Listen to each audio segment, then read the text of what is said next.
around the World Wide Web on your mobile phone and on all social media platforms. Jambo Radio.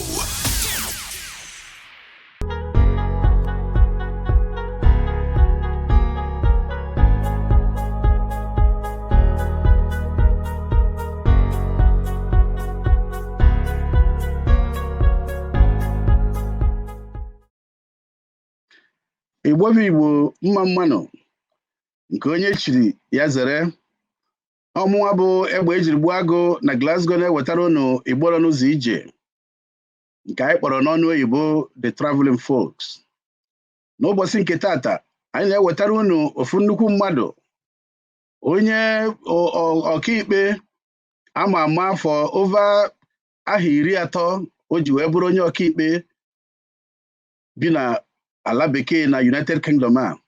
Anyị na-ewetara unu n'ụbọchị nke tata ka ọ kọwatara anyị atụmatụ ya na ihe o bu n'uche gbasara ndọrọndọrọ ọchịchị ndị Igbo, ihe gbasara ndị Igbo na ndọrọndọrọ ọchịchị na Naịjirịa, ọkacha ihe gbasara Biafra na ndị na-asị na ha chọrọ inwere onwe ha a na-akpọ the IPOB. N'ụbọchị nke tata anyị na-ewetara unu nnukwu mmadụ a na-akpọ Barrister Chika Ike Micheal. Barrister Chika, you are welcome to the program. Okay.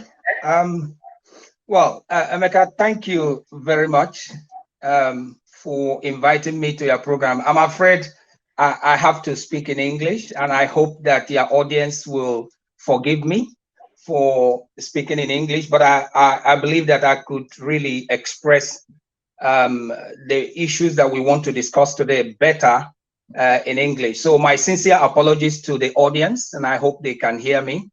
But in introducing myself, my name is Chika, or Emmanuel Ike Micheal. I've been a lawyer and a barrister and solicitor of the Supreme Court of Nigeria here in UK.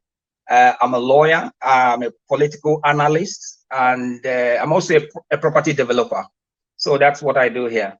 And I have keen interest in the politics of Biafra, the politics of Igbos in Nigeria. That's good. Barrister Chika, you're welcome to the program. This is Traveling Folks, the Igbo no n'ụzọ ije. We normally do this program in Igbo, but today we are having a special edition.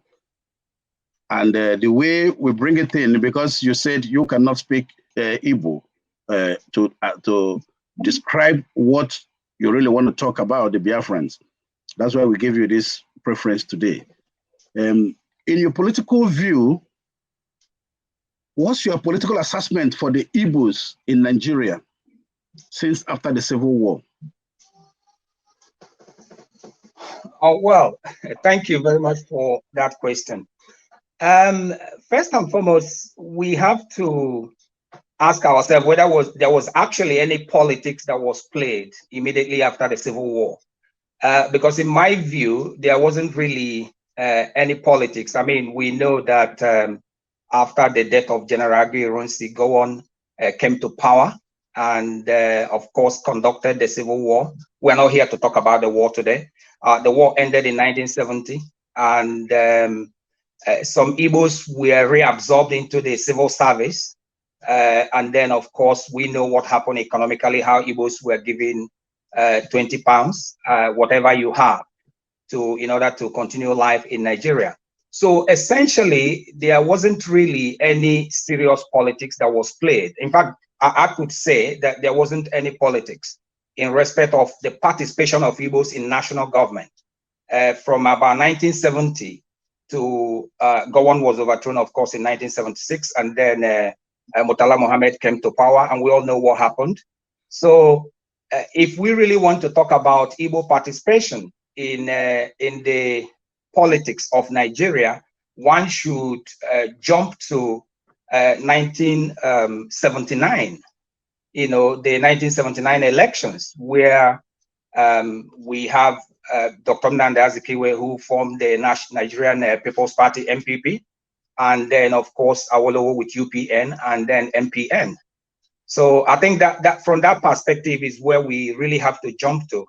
And in that respect, if that's really what I would like to discuss. from about 1979 upwards. Yeah, can you brief or can you tell us that? What Okay. your opinion is, and what's the Igbo involvement, or how do you assess the Igbo, a real Igbo man, the Igbo man politically in Nigeria since that 1979 you're talking about?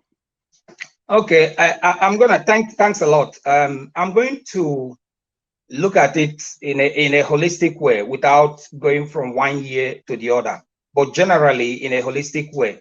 Igbos have, of course, in 1979, Dr. Nnamdi Azikiwe formed the Nigerian People's Party, which obviously came third in that election. It didn't win. The politics in Nigeria in general really is a tribal politics, and I'm using NPP, which represents solely Igbo, not necessarily solely representing the Igbo interest alone, but which is the base of Nigerian People's Party headed by Dr. Nnamdi Azikiwe.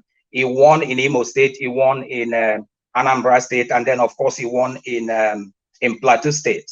And that's pretty much where they won. And if you look at the federal level as well, it was just members of the members of the House who came from these two states predominantly made up what Igbos did. But of course, Igbos were also involved.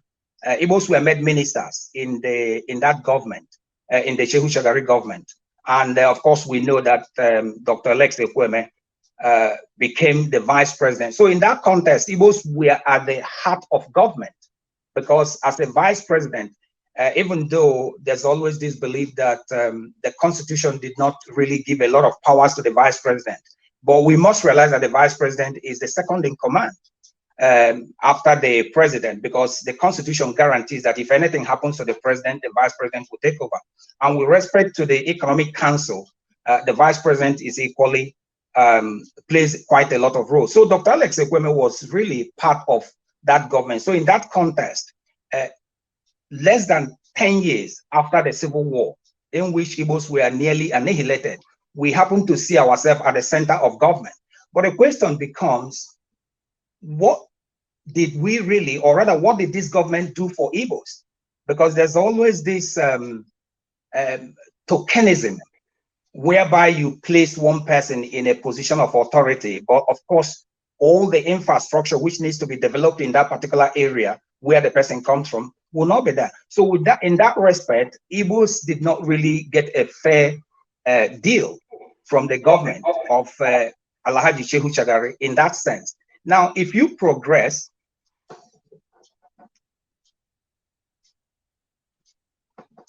excuse me, if you progress from that and then come up to 1983, of course, we know what happened. There was after the elections of 1983, in which Shehu Shagari won again, with Dr. Alex Ekweme being the vice presidential candidate, and also both of them became president and vice president. Then we know what happened.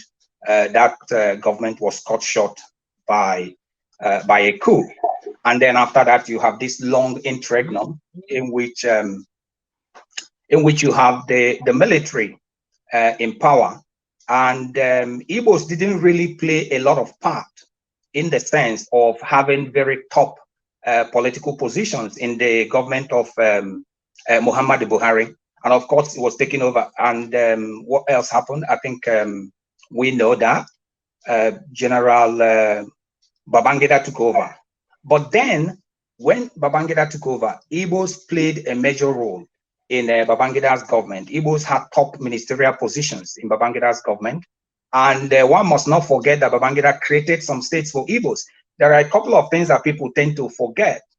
So in that respect, Igbos played a role in the government of the Federal Republic of Nigeria from the Babangida time up until of course, we have the problem of cancellation of the election, in which Abiola we had the issue of Abiola, and then you have the interim national government, and then before you have the next election in which Obasanjo won. So the question, I'll have to jump from the time that Shehu Shagari's government was overthrown all the way to Obasanjo's government. And in Obasanjo's government, Igbos also play quite a vital role in Obasanjo's government. Now, the question which most people usually ask is, if you have Igbos in this government, what does this government do for Igbos in terms of not just having representation, because after all, the Constitution, the 1979 Constitution guarantees federal character, the federal character principle, meaning that you must have one person from one state to be a minister. But what Igbos usually ask is, in terms of infrastructure, what did this government do for us? And in that respect, the successive governments in Nigeria haven't done much for Igbos in terms of infrastructure. But in terms of having Igbos in the heart of government, yes, we have had a lot of Igbos in the heart of government. For example, in Obasanjo's government, we had if you look at the list of ministers and people who played a vital role in that government, there are quite a lot of Igbos at the heart of that government. All right. From all education, I can understand that you are trying to say that the Igbos has gotten their share or what they're supposed to have in the Nigerian politics, counting down from Obasanjo's government. You are trying to say that there's so many Igbos were in Obasanjo's government, but they didn't do what they're supposed to do for the Igbos. Is that right? Sorry, ask me that question again. The audio is very poor. You said that the Igbos, there are so many Igbos that worked in Obasanjo's government. Yes. But the problem is that those people that worked at Obasanjo's government were not able to do what they're supposed to do for the Igbos. Did I got it right? It's not a minister, the way government works, a minister alone can't really do much. Because you remember, you have a federal executive council that decides the presidency. The way government works is that the presidency decides what they want to do, because you have, of course, we're running a federal system whereby you have the presidency, and then you have the houses, and then of course you have the judiciary.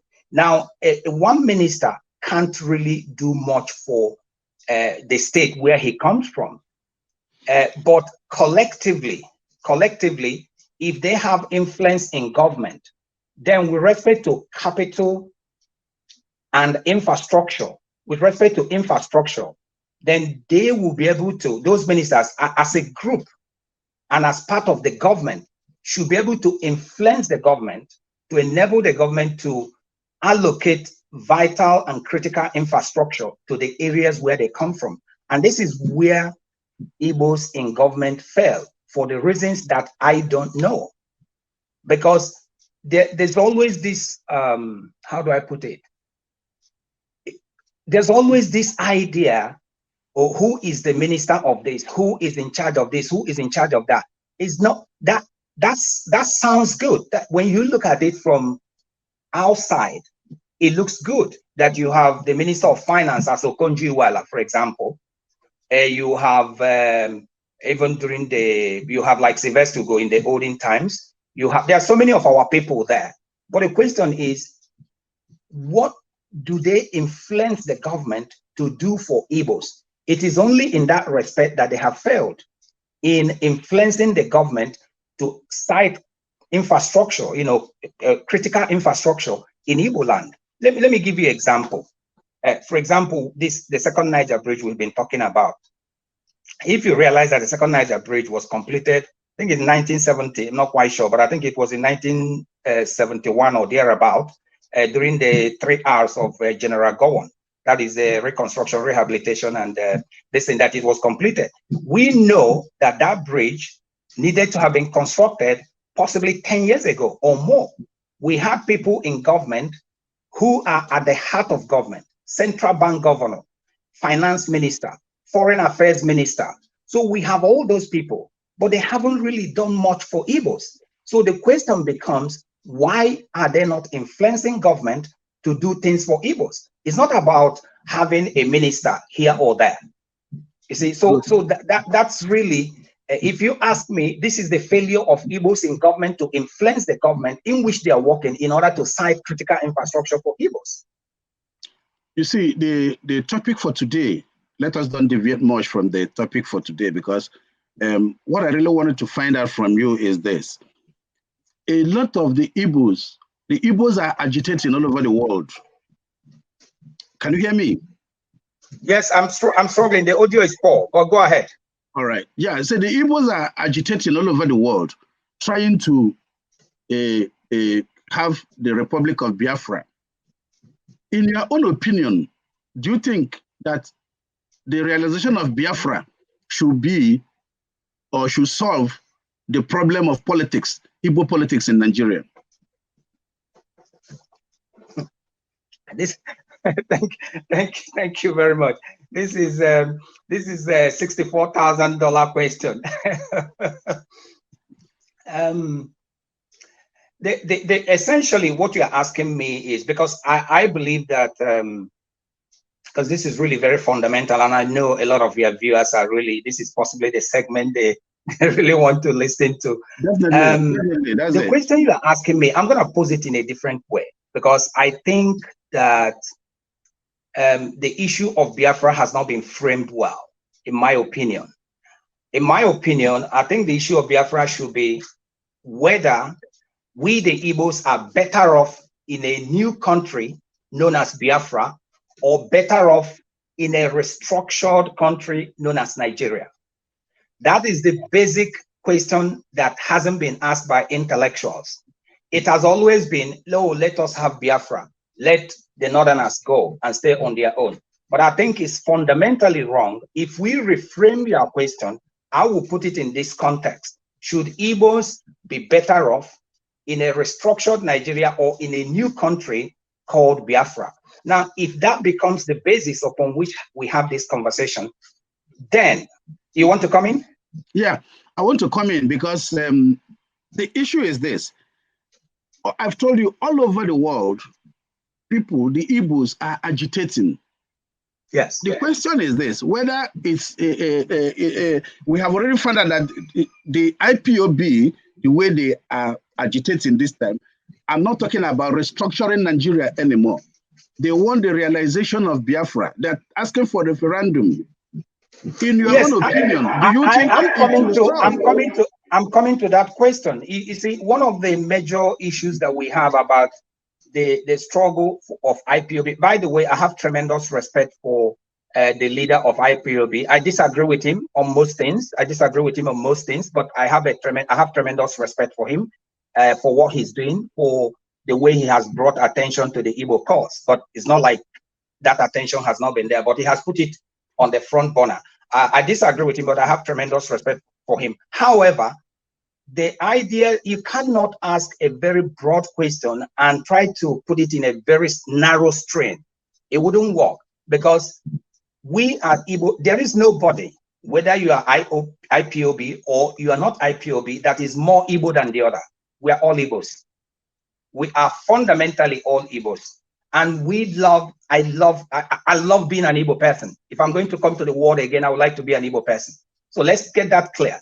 However, that does not mean that we should not ask intellectual questions that will help us as Igbo people to determine where we want to be. So it is a question of, should we, because I'm going to come to your question, don't worry about that, I'll come to that. No problem. Should we as Igbos be in a restructured Nigeria? And I'm going to give you the reasons why this question is important to ask, because there's always this belief by IPOB that those who do not support IPOB are saboteurs, and that's a fundamentally wrong way to approach things. We all have our voices, and all these voices must be heard. And if there's a referendum, people will go and campaign for or against, and that's how it works. So those who support IPOB must allow other people to air their views so that all the voices will be heard. So having said that, now the thing is, why do we want Biafra?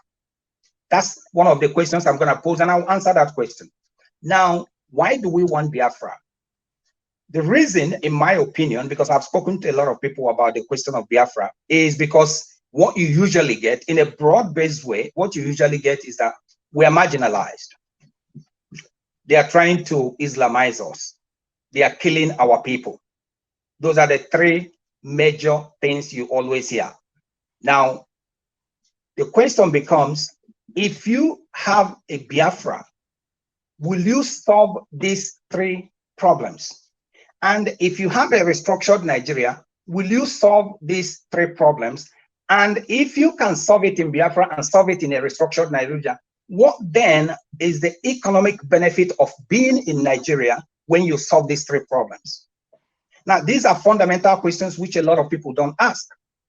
So if you look at what is restructuring? Let's begin with restructuring, because we already know what Biafra is. That is an independent homeland, right?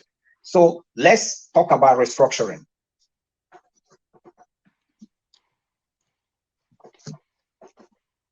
Physical restructuring, physical federalism, FISCAL, physical federalism, is nothing but ability to use the resources in your state to develop your state, right? And contribute a little bit to the center, and be able to have your state police, be able to manage all the, if you look at the, the exclusive legislative list, you will see that all those things, they are like ports, all the things we complain on Isha, we should have a port there. All those things in the exclusive legislative list, if you remove them and put them in the concurrent legislative list, which physical federalism will give us, now all the states, the Igbo states, will be able to do all those things.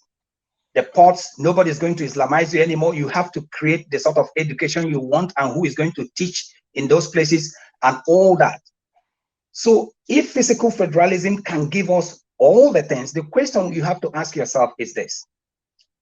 Is it, if you create Biafra, because this is a fundamental issue on this, it means that Igbos will be ECOWAS citizens in Lagos, in Kano, in Kaduna, in Warri, in Benue, in all these places where our people are. And our people have been in these places. Remember, Dr. Nnamdi Azikiwe was born in 1906, 100 and something years ago, in Zungeru, meaning that his father had already settled there 120 something years ago. Chipemeka Odumegwu was born in the same place, meaning that his father has settled there possibly about 80 or 90 years ago. What is the relevance to our question? The relevance is that if you create Biafra, unless all these people, you are going to tell them to return back to Biafra. We have been killed in the north since the 1950s. If you remember the Kano riot, right? Since I think about 1958 or thereabout. I'm not quite sure of that date, but I think it's 1958. We have been killed there, and our people continue to remain there. We've been killed, the Jamaica riots. We've been killed, in fact, from about 1966. You saw all the killings, the pogrom, the war, and all that. But our people are still there. In Kano today, sorry, in Sokoto today, there are Igbos that have industries. In Oyo, in Lagos, 40% of Lagos are Igbos, and they have businesses and all that. So why are they there, even though they are killing them? That is the question you have to ask yourself. Then you return back to, so if you form Biafra, I like your audience to really follow me on this, my thought. Now, if you form Biafra, does it mean that a passport which says, I'm a Biafran? Are you there? Yeah, I'm listening. Yeah, I'm here. Does it mean that a passport, once you carry this passport and live in Lagos, in Kaduna and Kano, whereby you have to fulfill all the ECOWAS protocols, by the way, then they won't kill you again because you have a passport that says, I'm a Biafran. Right? Is that it? Yeah, I'm listening. So if you have a passport, you have formed Biafra, right? Now, you still live in Kano, you still live in Lagos. First of all, you have to fulfill the ECOWAS protocols, like I said. You see what is happening to Igbos, Nigerian businessmen in Ghana. That's what is going to be happening to us in Lagos and Kano and Kaduna and all those places. Does it mean that once you have this passport that says, I'm a Biafran, then they won't kill you? Then the policies that they implement will no longer be there? Of course, you and I know that a passport, let me just quickly finish this, my thought. A passport is not going to stop them from killing you. So it becomes a question of, should we remain in a restructured Nigeria, which will enable us to continue to do, because the economy of Igbos is larger than Igbo land. This is something everybody must accept. Our economy is larger than Igbo land. right? So what those of us who feel that the best option for us is to restructure Nigeria so that we can have physical federalism and do all the things that Biafra will give us, right? That's why we are advocating for that restructuring, because the benefits of being part of Nigeria. If Igbos are like Hausas, they live in their enclave, I will not be talking to you today. No, I won't. But as long as we continue, despite being killed since around 1940 something, actually, not even 58, and we continue to live in the north, we continue to live in all these places. And for somebody to tell me that once you carry a piece of paper that says, I'm a Biafran, then we all come back to the east, or they stop killing us. That's unattainable. That argument is not tenable at all. Don't forget that once you create Biafra, you are going to have a problem of balance of payment. You have to have your currency. You have to maintain the army, the police, the navy, the air force. You have to maintain embassies. And we are going to have currency problems once we create Biafra, right? Now, I'm not saying that Biafra will not survive. That's not what I'm saying. All I'm saying is that we need to look at the two things and ask ourselves, which one is better? That is my position. I have not finished, but I can see that you want to come in. Please do come in. Yeah, not like I want to come in, but the issue is, I know my viewers, most people would have a lot of questions to ask you, which I will even extend to you. Probably after this program, if people calls in or brings any questions, I will still send it down to you. But the question here is this: in your own opinion, what do you think is the best structure, or what is the political ideology for the Igbo people to survive as far as Nigeria is concerned? Okay, political ideology. Oh, well, I'm not. That Nigerian politicians don't have political ideology. Nigerian politicians don't have political ideology. If I may, no, Nigerian politicians, including Igbos, don't have political ideology. But if we have to look at the background of Igbos and the nature of Igbo people, I think that will help us to surmise what we think should be the political ideology of Igbos. It's not with respect to surviving in Nigeria. To be honest with you, I'm going to answer your question in a minute, but to be honest with you, Igbos are actually winning in Nigeria. I'm sure that will shock a lot of your people, a lot of your audience. Igbos are winning. Even me too. Igbos are winning. To me. And can you explain how the Igbos are winning? The Northerners have been in power. If I have traveled to everywhere in the north except Meduguri, where I was born, I've been to Sokoto, I've been to Kastena, Adamawa, Taraba, and I've traveled them all. I've been to Cross River and all that. And I can tell you that the poverty in those places haven't been in power, right, for all these years. It's unbelievable. Igbos are winning because what Igbos are doing, I'm going to answer your question in a minute. What Igbos are doing is that we, the Igbos, we are very intelligent, very clever, ubiquitous people. We move into other people's land, right? Other people's areas of Nigeria, and we dominate. That is a fact. The Igbos will not accept it, but that's a fact. We go to Yoruba land. People say Lagos is no man's land. No, it's not true. Lagos belongs to the Yorubas. We go there, we have 40% of the people living there. The businesses there, we have possibly about 50%. The industries, the trading, everything. We go to the north, we do the same. These people are bound to be jealous. So let's accept. Sometimes we don't see the benefits we get from being members of Nigeria. We see only the fact that, oh, Niger Bridge was not built. Oh, the port was not done.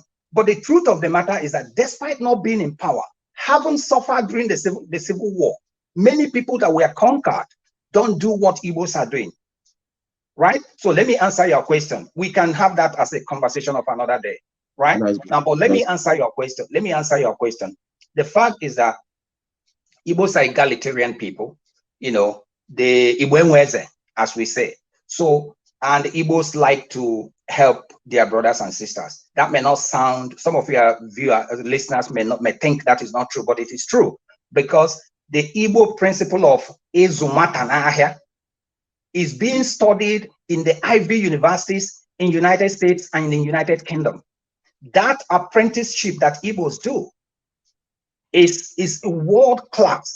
So Igbos are egalitarian people. What is the relevance to your question? The relevance to your question is that if Igbos are going to think of a political ideology, it has to be social democratic ideology, right? It has to be. But the problem of Igbos is not political ideology. The problem of Igbos is for us to be allowed to do our trading. It's not so much about who is the president. It's about siting of infrastructures in Igbo land. That's what it is. The president is some, we won't say it's tokenism because the president has a lot of powers. But if you look at the side of the country that have produced more presidents than others, it's poverty you have there, right? There's desertification, there's Amajiri, there's Boko Haram, there's headsmen. And by the way, talking about killing of people in Nigeria, 80% of people that Boko Haram and all these people have been killed are not Christians, and they're not Igbos. They are killing their fellow Northerners. Okay, now nobody is going to talk about that. I know that if a priest is killed in Kaduna, of course he makes a lot of news because he's our brother. We are Christians. But 80%, and you can do your Googling on this one, 80%, even if I'm wrong, I won't be wrong by more than 5 or 10% of those that Boko Haram and all those people are killing are Northerners. And these are people that have been in power for the last war, more than everybody. So it's not so much about presidency. It is about the ability to allow our people make policies that enable our people to continue to, to do their business and go on and live their life. And then that's what we do. We go to their places and we kill and we take back to our place. We should not lose sight of that. But answering your question, I think Igbos should have a social democratic party to be in line with the what do you call it, our nature and the way we do things. But if you're asking me possibly a corollary to that question as to how Igbos can possibly, let me leave that. Let me not answer. No, that is good. You elaborate more on that. What do you advise the Igbo man? The Igbos. What's your own advice in your own ideology? What do you advise Igbo man or the Igbos in Nigeria to do politically? Because I could understand that this agitation is all about being marginalized and doing all sorts of things the IPOB people do say. What's your own advice to the Igbo political ideology? Thank you very much for that question. Elaborate more on that. We still have a lot of time in the studio. And the reason, actually, I have given a little bit of answer to that question, but I'm going to elaborate on that. More, yeah, now, yes, I'm going to elaborate on that. The question becomes, there's always this belief that if you have an Igbo man as president, everything will be all right, right? That's what a lot of people believe. And then there are also those who believe that we don't have to have anything to do with the Northerners. In my opinion, it boils down to the economics. Who wins on the economic level? That's what it boils down to. Who has infrastructures and all that? That's what it boils down to. It's not about who. Yes, it is okay to be a minister of information, a minister of this. That's fine. There's nothing wrong with that. But it boils down to how you can attract infrastructures to your own area. And of course, being the president is very, very important. So what do Igbos do? That's the question you ask me. Now, what I would advise Igbos to do is, I'm going to lay a little bit of background here. I like to lay background so that when I make my point, it will make sense to people. Now, what I will advise Igbos to do, in the same spirit that 10 years after the war, we aligned ourselves with the Northerners. Shehu Shagari is a Fulani man. He's a Fulani man. People tend to forget. Atiku that we supported and voted is a Fulani man. So because Buhari is a different type of Fulani man, our people tend to forget that Buhari's regime is going to end in 2023. So you can't be that myopic. After, like I said, 10 years after the war, we went back to Fulani people. We allied with them to form that government of Shehu Shagari. Right? Now, Atiku that we voted for is a Fulani man. Atiku did not even win in the north. We gave him all the votes in the South. So what do Igbos do? What we do is to look at what I call the mathematics of winning presidential election. The presidential election in Nigeria has been the constitution says you have to win 25% of the votes in at least 26 of the states out of the 36 states, and you must have the overall number. And there is if you look at the presidential map, in fact, all the way, it can go all the way to 1979. It pretty plays out the same thing. If you are from the north, you must have ally from the east or the west. If you are from the east, you must have ally in the north or from the west. That is how, but because we now have these zones we have now, and you have Lagos and you have Kano, these are states that give you 5-point-something million votes each. So you must win one of them. So how do you win one of them? Do you win Kano or do you win Lagos? I'm coming. Oh, coming to that. Let me just, before I forget, let me get in here. You're talking about Buhari's ended in 2023, and we're talking about getting more votes from the northern part of the country. I want to ask you, there's this issue and this talk about the Igbo agenda of 2023. How do you think that can be realized? Because the promise is that the Igbos should be elected the president of Nigeria in 2023. How realistic do you think that is? Very, very realistic. It depends on how we play our card. It's very realistic. What I wanted to say, I'm going to answer that question in a minute. What I actually wanted to say before I answer that question, for me, it's realistic, very realistic as a matter of fact. But we have to understand presidential mathematics, right? One of the things that, because I want to use this opportunity, because I know you have a lot of people listening to you, to address this idea of after, what do you call it? I want anybody who can tell me what the Yorubas have done to us, we the Igbos.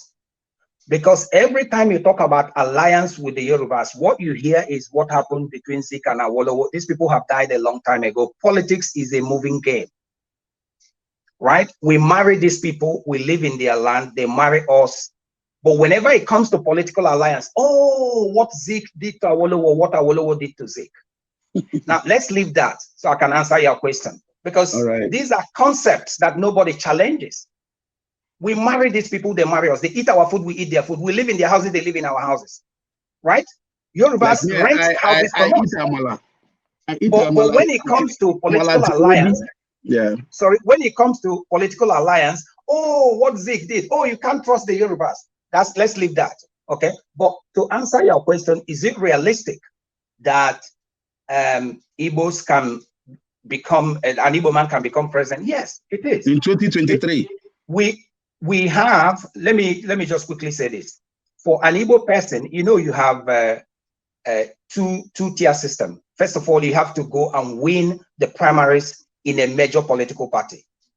Then before you come to the presidential election, there are two major political parties that will produce the president of Federal Republic of Nigeria in 2023, and that is APC and PDP, one of them.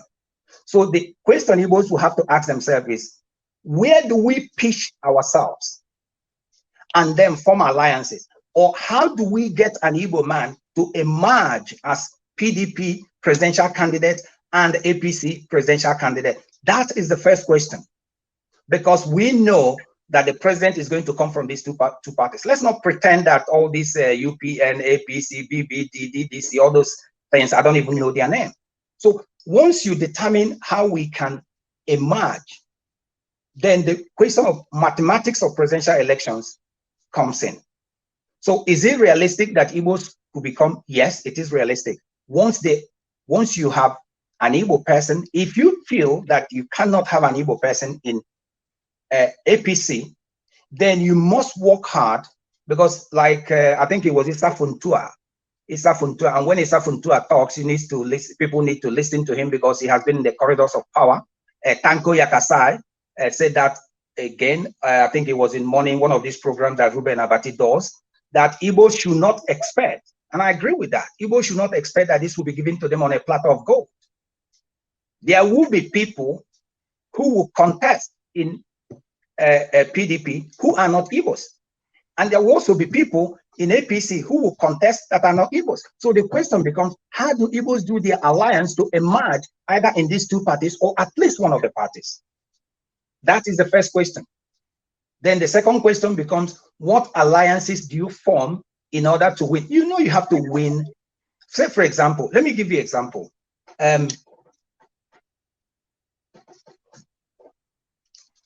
People look down on Buhari.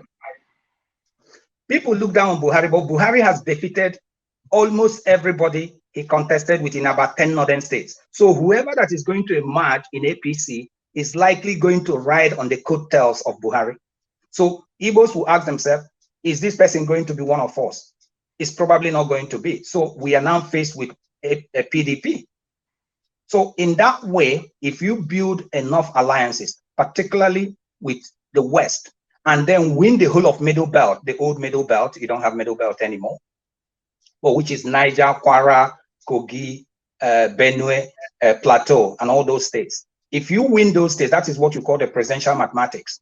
If you win from Benin to Calabar, and then win those states, win Ondo, Ogun, and all those states there, that is those Western states, and then win Middle Belt states, Niger, Kogi, Kwara, and all those states there, you become president. You don't have to bother about Sokoto, Meduguri, all those states there. That's the presidential mathematics. So that's what Igbos will have to find out how to do.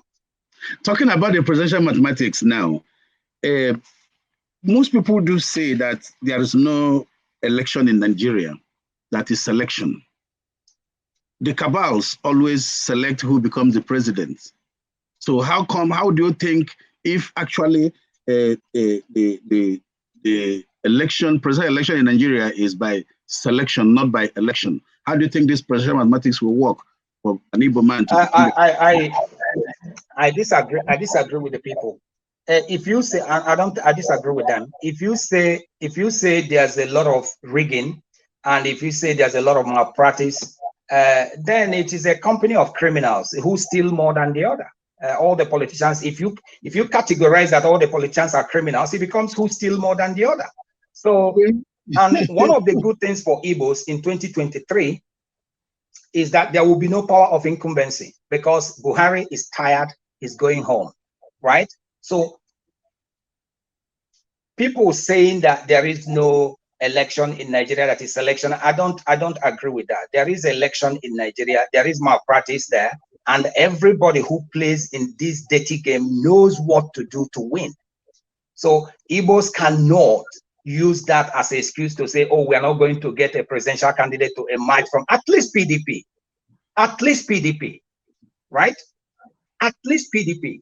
Even if we don't get it in APC, we must be able to build alliances that is enough for us to get somebody to emerge in PDP.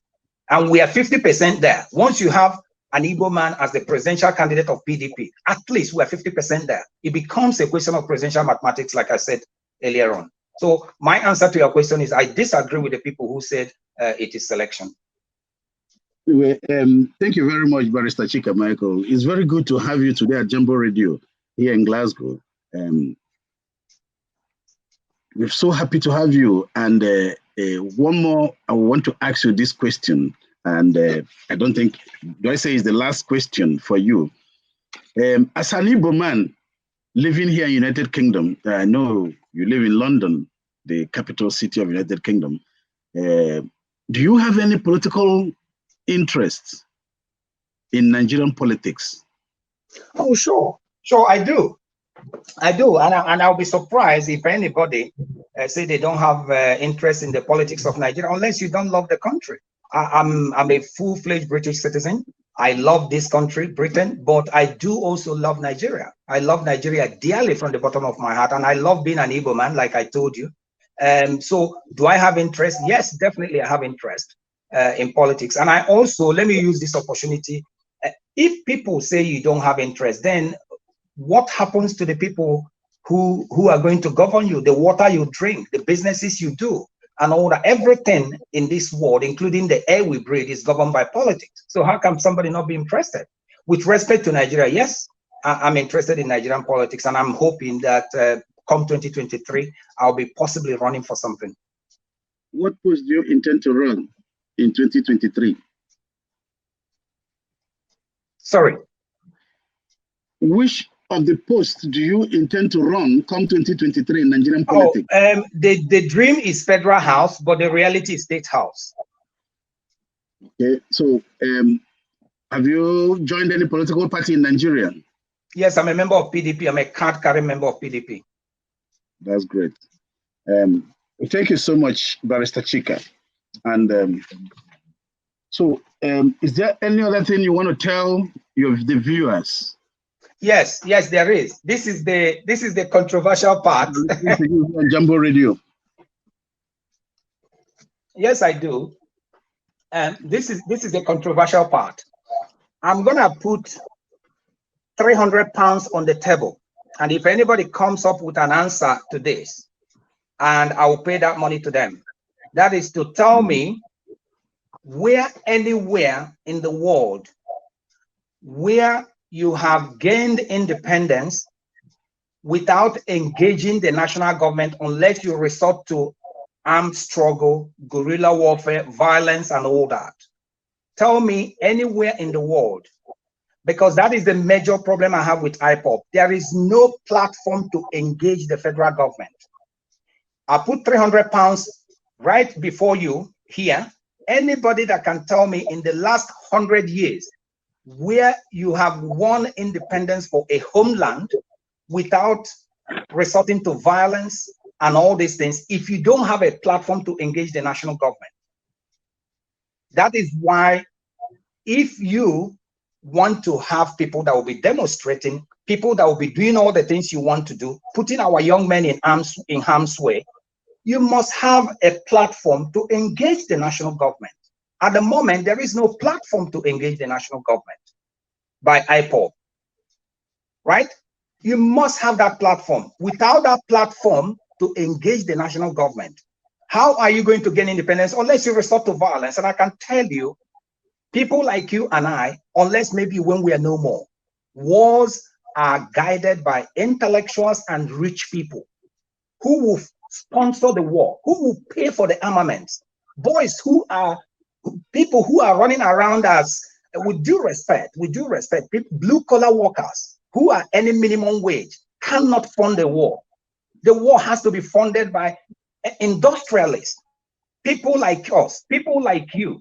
And for us to do that, there has to be a platform. Where is the platform to engage the federal government? And people like you and I do not want war. All of us who experienced the war from about 1970 do not want war. The young men who are running about being killed today cannot, and I repeat, cannot fund a war, assuming that is the method through which, I know people are going to say, oh no, that's not what they want. Okay, yes, that is true, but where is the platform to engage the federal government? Where is the platform? Where is it? Why don't you hijack one of the political parties and have a political wing? Engage the federal government, then create havoc. Talk to the, where's the platform to engage the federal government? My 300 pounds is there. All right, that's great. IPOB members, I think I'll relay this your message to the IPOB members. Yes. Let them come up with their answers. And I know you as a man of your word. Your pledge of 300 pounds. Remember what I said. Yeah. Anywhere in the last 100 years, where a group has won independence without resorting to violence, if they don't have a platform to engage the national government. Without engaging, if anybody comes up, I give them 300 pounds. That's good. I have to relate that to the Jumbo Radio director, Mr. George Tarr, to handle that. The questions is gonna be out in the Jumbo Radio in a few days, and we'll get back to you on that. But having done this, we are so happy, and I'm very happy to have you here in the studio today, Barrister Chika, Micheal, Ike. Least I forget, you never introduced yourself. Where do you come from? And the who are you? I'm from, we are from the same place, come on. No, you're not talking to me, you're talking to my viewers. No, I'm from, no, so that IPOB members will not go and wait for me on my hometown. I'm from Anambra State. No, don't worry. We want to know where you actually come from. You're from, so what town do you come from in Anambra State? I'm from Micheal. I'm from Micheal local government. That's great. That's great. Okay. So, I would very much like to come to your program again because we need to engage with Actually, the next time I'll bring you in my program, I would like us to speak our dialect, which is Igbo language. This traveling folk is not English speaking program. It's an Igbo speaking program. I gave you this priority today to speak English because I want to make it a special program because of the topic to discuss. So next time when I'm bringing you in, it might be of a different topic, which might not be of the Biafra and the political aspect of Nigeria. So we're really happy to have you here in Igbo Radio in Glasgow. And we're so happy our viewers are really happy. Some of them are sending in messages. I'm sure your viewers will be provoked. They will hate me. Some of them are provoked. Some of them are happy with your ideas. Some are even sharing the same idea with you. But I could see some IPOB guys are texting me, telling me that you're not saying the right thing. You understand? But that's not my issue. The issue is for me to present you and let the world listen to you. Let the viewers listen to you and see what you have to say. Because I've known you for over 50 years. More than 30 years. It's more than 30 years, but I used to know you when you were a small boy. Do you remember that? There is, Emeka, there is something I wanted to say. There is something I wanted to say. There is something I didn't actually. Let me just in this program, so you can still talk. Let me just quickly add what I wanted to say. The thing I talked about restructuring, the whole point I'm making is that Igbos, if we restructure, the way Nigeria is now is untenable. Let's not mince word about that. It's untenable. But what my point actually, possibly, I don't know, I hope people got it, is that if you restructure Nigeria, all the things Biafra will give us, we will have it. And yet all the problems of a new nation, we're not going to have it. That's really essentially what my argument is. There's a question that just came in now. Sorry if I should ask you this question. The question said, that I should ask you, is he objective of the IPOB idea? What? Are you objective of the IPOB idea? They are objective. Yeah, are you objective? What's your objective of the IPOB idea? Yes, I am objective. Came in, but the question is, like, he's want to know, what's the objective of the IPOB? My view of IPOB? Yeah. No, like I said before, I respect the president of IPOB, but I disagree with him on his methodology. I do not agree that our young men should be facing, should be meant to be in the harm's way, with clubs and sticks and all that, and getting that. Don't forget, I have a cousin who died when their president was in trouble, and he was rushing down to where, and soldiers shot him dead, and he was the only son of his parents who could have. He was the only one working. His mother is widowed. So I don't think I like the method in which they are going about it. You can let me give you one example. Can anybody tell me what impact closing Aba market, closing Onitsha main market will have on President Buhari in Lagos, in Abuja? What impact would that have on him? Nothing. Tell me, this is a Fulani man. This is a Fulani man who is a president, who is in Abuja, 600 miles away, and you close Ariari market where people go to end their daily living. Our people are poor. You close it. Can anybody tell me how that can make the president to grant you referendum? Anyway, Barrister Chika, our viewers How can that make the president to grant you referendum? We have a few minutes only to come to the end of this program. Anyway, thanks for having me. I am objective. I'm objective about IPOB. I look at them objectively and I make my assessment. What do you call it? Haven't thrown light to our problems. They have done a lot, but I don't want our young men to continue to be in the harm's way without a strategy on how to achieve what you want. There's no platform to engage the federal government. That's good. Thank you very much. Okay. I have you gonna nkwụsị ọnọdụ anyị nke ụbọchị tata bụ Saturday. Barrister Chika Micheal bụ onye ọkaikpe anyị webatara n'ụbọchị nke tata. Anyị na-ekele gị ma na-asịkwa na anyị ga-akpọbatakwa gị na ngalaba anyị a n'oge na-adịghị anya ka anyị kpara obubo dị iche iche.